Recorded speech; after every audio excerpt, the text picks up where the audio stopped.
Hello and hello. Thank you so much for joining me today. How you doing? So this video popped up for me. The highway where trucks work like electric trains. That sounds pretty neat, and immediately upon reading that, I was like, that has to be in Germany. Sure enough, Lübeck, Germany. In Lübeck, Germany, there's one of several e-highway test projects. Overhead catenary wires where electric trucks with pantographs can pull power directly from the grid. Thanks to everyone. So this is by the legend Tom Scott. You probably already know him. If you don't, well, he's an absolute YouTube legend. So go check out his channels. Every single video is very entertaining.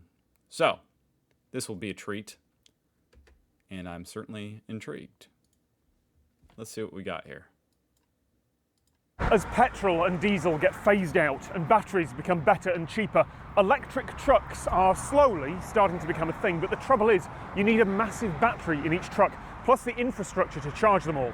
It'd be great if you could somehow charge up electric trucks while they're on the move. Well, the world already has a proven, tested solution for sending power to massive, fast-moving vehicles. Electric trains have pulled power from overhead wires for more than a century. So why not put those wires over the first lane of a highway and let... Those really aren't that common over here in America. Like, I've seen these overhead wires for trams inside certain cities here in America.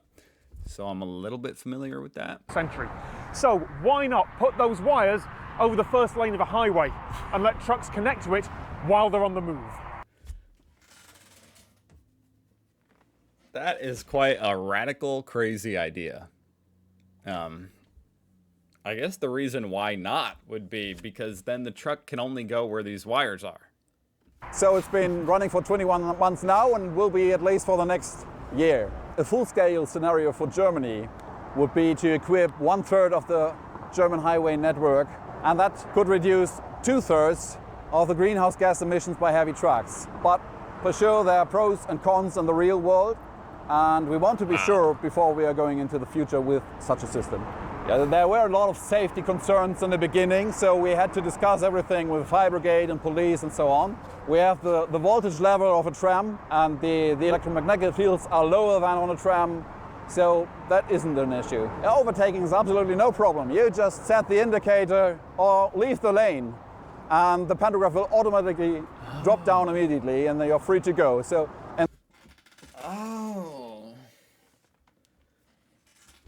Oh, wow. That's actually so freaking cool.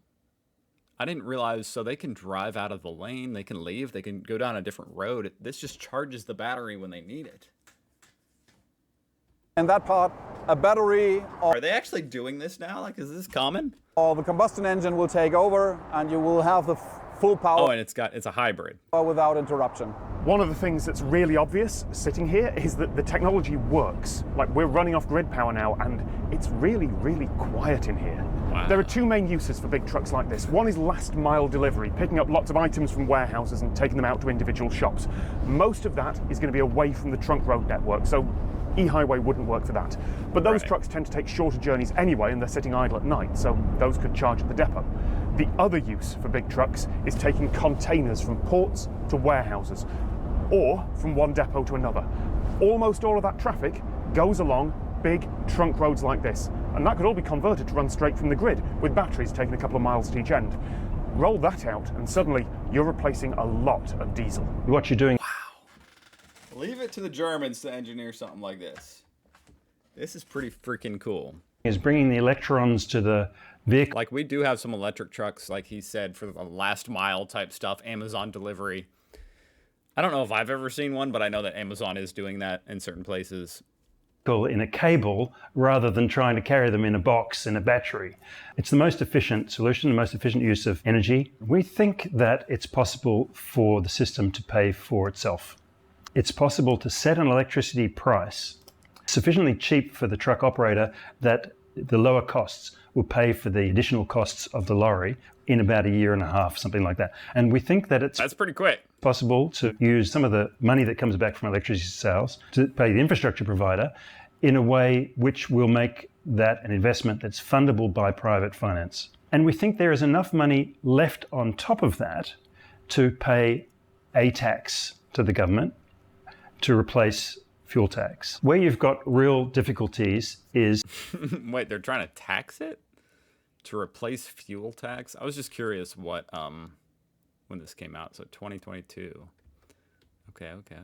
Some of these journeys into really remote parts of the country. And there's a strong case for saying, look, in some of those journeys, let's have a hybrid vehicle. But the majority of the system works very well on very efficient electricity, and you can do it quickly. So I think that's an attractive thing to do if you can. We've had more than a century to develop delivery infrastructure that's based around combusting fossil fuels, and that's going to end in the next couple of decades.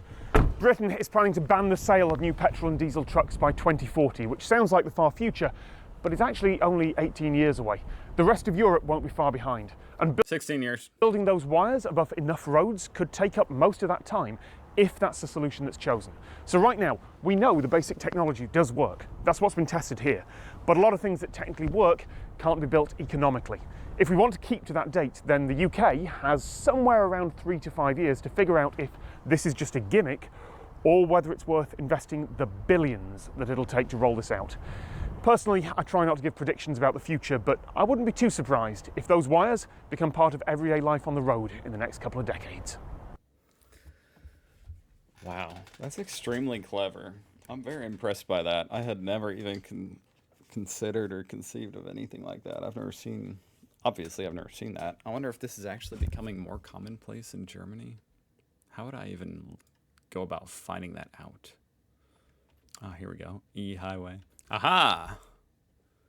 So this is their website. 52,000 kilometers connected to overhead line. Oh my God, that seems like a lot. Did he say how many were back 2 years ago? I'm trying to use the Wayback Machine to see like what it was in 2022, you know, but of course they changed their entire website because why wouldn't they in that time period? All right, so the results were mixed. By the end of the trial period, the system was functioning satisfactory and operators using the technology enjoyed lower freight costs. Despite this, the ministry encountered high costs, difficult maintenance, and safety risks for emergency services by the overhead lines and for motorists by the roadside poles. Subsequently, the ministry ended its financial support for the trials. Well, that's kind of a sad ending. That was a really, really cool idea. It still is very inspiring to see Germany, you know, doing these different trials and trying these things to fight climate change. Certainly is more than what we're doing over here in the States, it seems like. That's not really debatable. So, that's really neat. Thank you for watching. Go check out Tom Scott's channel. And I'll see you guys tomorrow.